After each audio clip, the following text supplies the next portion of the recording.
We are starting week 2 of Easter sewing, and this week I am hoping to get all of my handwork done. That way in week 3 I can start piecing things together.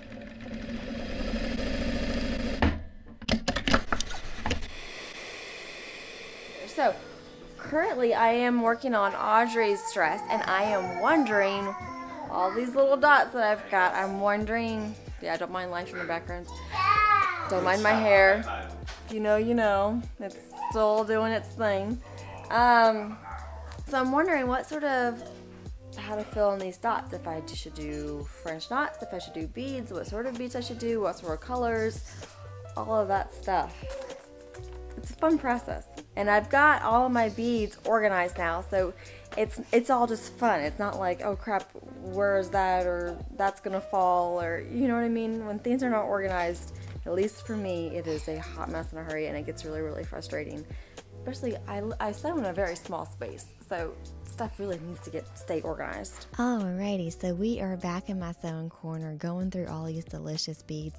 Don't mind my voice this week. I've got a little bit of a tickle on the back of my throat. Seems to be going around. Anywho, do you see these beads? So we've got seed beads. We've got all of these Swarovski crystals. Swarovski crystals absolutely take the cake with shimmer. I have adored them for a number of years, but I'm not really sure what to do, right? I've got them all organized, which is lovely. And I try to keep a good collection. That way I have I don't have all the choices, but I have more choices for situations like this. Because again, I'm not really sure what I'm doing. Oh, there's some Swarovski pearl beads. Those are delicious. The luster on them, they're so pretty. Anywho, I'm trying to keep in mind what my dress looks like. I got those pinks and whites together. So I'm thinking I should try to keep to fresh, clean colors and not go so, just keep things simple. I've got all these dots. I've got the pattern within the pattern. And so first I'm thinking, what do I do for those main dots? And I'm wondering, should I use this guy? But then I'm thinking, maybe that's not clean enough, like fresh, springtime Easter. So then I'm thinking back to, I've got that white skirt. So that makes me think about these little white beads. I got these white seed beads that are kind of have this luster to them. They're not super, super white. I just kind of think they're the Goldilocks in this situation. A little bit of white, a little bit of luster, a little bit of, opacity. So I'm going ahead with those beads. And once I decide on that, then I'm going through my stash of floche because I'm thinking I should have some color, right? Bring it all together maybe. But again, I want to keep it fresh and clean, so I'm leaning towards one of these 3 colors.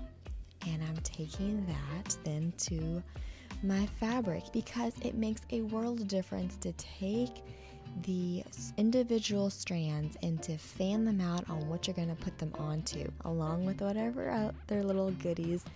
And you can kind of see the picture coming together. And that leads me to this darker pink color of floche. So I am taking that, setting it aside, and returning back to these beads. I'm taking some DMC 50 weight thread, but of course I don't want the beads to break or anything while they're being worn. So I'm doubling up on that thread, and I am just attaching these little beads. 1 seed bead per dot. Beads are something I've adored for a long time, and there's something that it's a fun way to add some hand embellishment to it. Particularly if you're somebody who has tried hand embroidery or you're just overwhelmed by the idea of doing hand embroidery, you just attach a bead. You know what I mean? Doesn't depend on your skill level. You just attach a bead and the bead shines for itself. And then I am reminded of my children. This thing was not bolted to the wall, and Daisy took full advantage to that. So sidetrack, squirrel. Our next project was to bolt this to the wall so this doesn't happen again. And after that little tidbit is over with, we can return to our project. Everly is now helping, and we can get back to doing this embroidery motif because at this point I have moved on to the French knots. And French knots, I think, are one of the simplest embroidery stitches to do. So if you're looking for a beginner-friendly thing, go learn how to do a French knot. They are wonderful for patterns, for filling in spaces for doing middles, centers of flowers. They're just delightful. They go together pretty quickly, and I finish the two back pieces in one sitting. Well, one-ish sitting, one day. Let's just say one day. Without children, it would have been one sitting. I mean, besides that toy incident, all was going really well this day, so I knew something was around the corner, right? When stuff feels like it's going too right, especially with children on board, you just know. Good morning. It's raining. I normally go to the office. Well, I say normal. My normal changes quite a bit as the little ones change. But lately I've been going to the office around 4 or 5 in the morning once Everly wakes up and kind of gets going. This is lavender. I'm creating a lavender spray bottle because, side note, we are gardening. We're starting our garden this year. And the cats have discovered the area that we've been tilling up and prepping and all the rest of it. And we might be new to gardening, but we know that cats in the garden is not good. So we Googled it. The people said to do a lavender spray bottle, so we are trying that. Fingers crossed. Anywho, so I've been going to the office around like 5 or so with Everly, but it's about 5 right now, and I have no ambition on schlepping her and all of her stuff out in the rain with the puddles and all the stuff. So we're going to do her first nap here. The rain is supposed to let up around 9 o'clock. And do I got peppermint? I do have peppermint. Peppermint is one of my absolute favorite essential oils. It's the one I go to all the time for my diffuser. I've been not able to use the diffuser since they're not good for babies, but now that I don't sew under a baby all the time, I've been using the diffuser again, and I've forgotten how much I really, really enjoy having a diffuser. Well, I like candles. I just like nice smells, y'all. Right? That's not crazy. Other people like nice smells too. Peppermint is one of my favorites, so it's just like invigorating. You just want to get everything done when you have a peppermint smell around you. I gotta say, these French knots, you get into a rhythm with them. They're really relaxing. They become quite therapeutic, especially when you pair them with things like lavender, and you got the little bit of a drizzle of rain in the background. Everything just kind of comes together and makes it a therapeutic experience. And that's one of the things I mean when I say that sewing is so much more than sewing. And it's sewing, you do you. Like, you do all the things. You light all the candles. You have all the smells and the sounds and the experiences, because that's what it is. It's not about just running something through your machine. Sure, there's instances like that. I've been there. I've done that. But more preferably, it's about having the experience and the enjoyment of putting something together that is handcrafted. It's one of a kind. Cannot find it in stores. Just all of that coming together. And you get things like this where you've got these French knots and these little seed beads, and it's got this pattern, and it makes you it makes me smile. Coming out of the hoop always makes me smile. As much as I love doing the embroidery, I really love having it all come together and seeing the sucker out of the hoop. So I've got both of my backs done at this point, but now I've got to turn to the front of the bodice. You say take me on a treasure hunt. I long for something new. Have you heard the fairies when they sing and dance? Oh, I wish it was me every night. When I close my eyes, I see beauty lives in me. I know I don't yet know it, so I trust you when you say that beauty lives in me too.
I trust you when you say that beauty lives in me too. Beauty lives in me. I know I don't yet know it, so I trust you when you say. And isn't that delightful? I am so in love with the front of this bodice. I have got to make a dress for myself. I know it, it's coming. I've got to make a dress for myself. I want to do something similar. If not, just repeat it. Why can't I just repeat it, right? Mama can do that. But I've got to do something along these lines for myself in the future. So now I've got the 3 pieces for Audrey. I've got those 2 backs done. I got the front of the bodice done. And now I can move on to Daisies. So we can remember from last week that I went through some of these books. One of the books was Handmaids for Your Baby, and the other one is the Elisabetta. I don't know how to pronounce her last name. She is brilliant. I have the honor of selling her books. They have been imported from, directly from her, from Italy. They are glorious. And I'm taking her flower book and I'm pulling inspiration from those too. So I get that inspiration, put it into the computer, print her out, transfer it to my fabric using those heat-activated pins that I love so much. I've talked about them in so many of my other videos.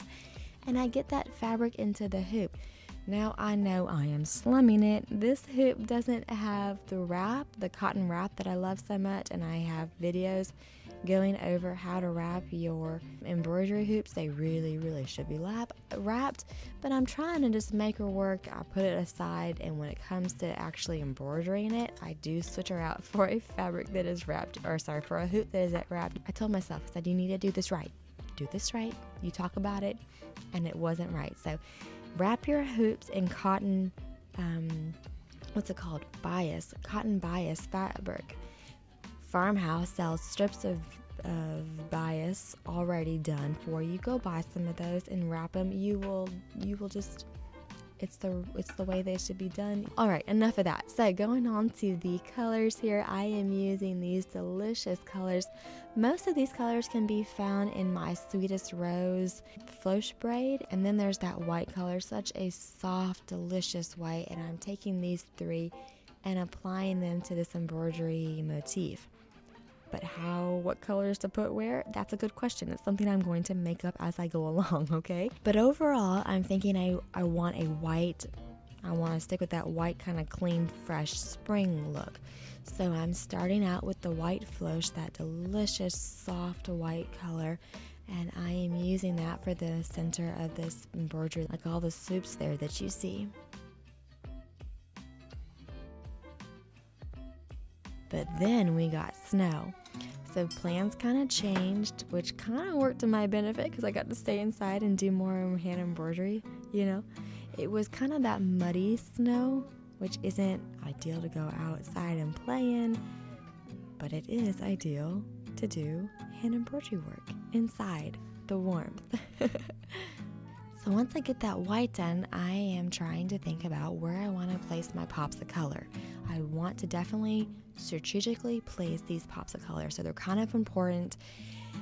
I know from my experience in the past that it makes a really big difference. I'm thinking that this flower here should get a darker shade of pink, but I'm wondering how to apply those stitches, what stitches to apply. My first attempt, I am taking some thread so I can do that crouching, I don't know how you say it, but it's where you take the piece of thread and you kind of loop it over and place it where you want it and stitch it into place.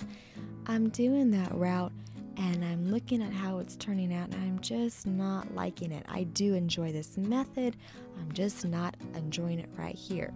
So then what stitch to do next? Well, I take that sucker out and I try again. So now I'm thinking maybe I'll do the outline stitch or the stem stitch.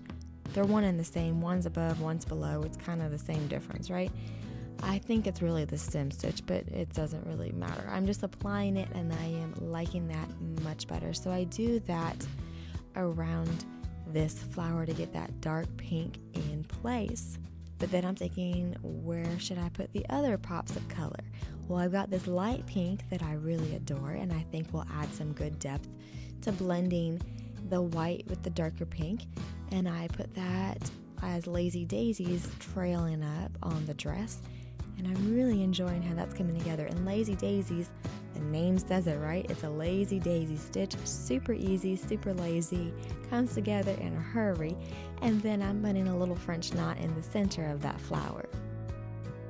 Now, if you want to talk about a simple stitch, the seed stitch is your go-to. It is just like a little stitch in your fabric. And you wouldn't think that this would add a lot to it, but oh my goodness, you just skip a few threads. It is the tiniest little thing, super easy and fast, and it really does add a pop of just a little bit of texture, you know, and a little bit of sparkle, and it does so much, especially for how easy it is. But now as I make my way up this embroidery motif, again, I'm thinking, where do I want to put more of those pops of color?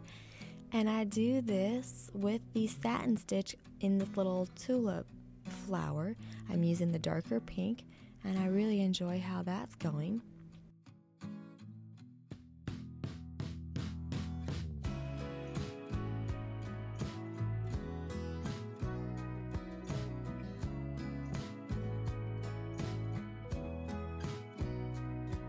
Now here we get to a gorgeous motif. This motif is taken from that Flowers Elisabetta book from Italy. She is brilliant, and I love her motifs. I've used them for stockings in the past, as well as some baby gowns, and I see myself using them for years to come. It's a lot. Her books really are packed with stuff that you can break apart. Well, you can use as is. You know, her stuff is gorgeous as is.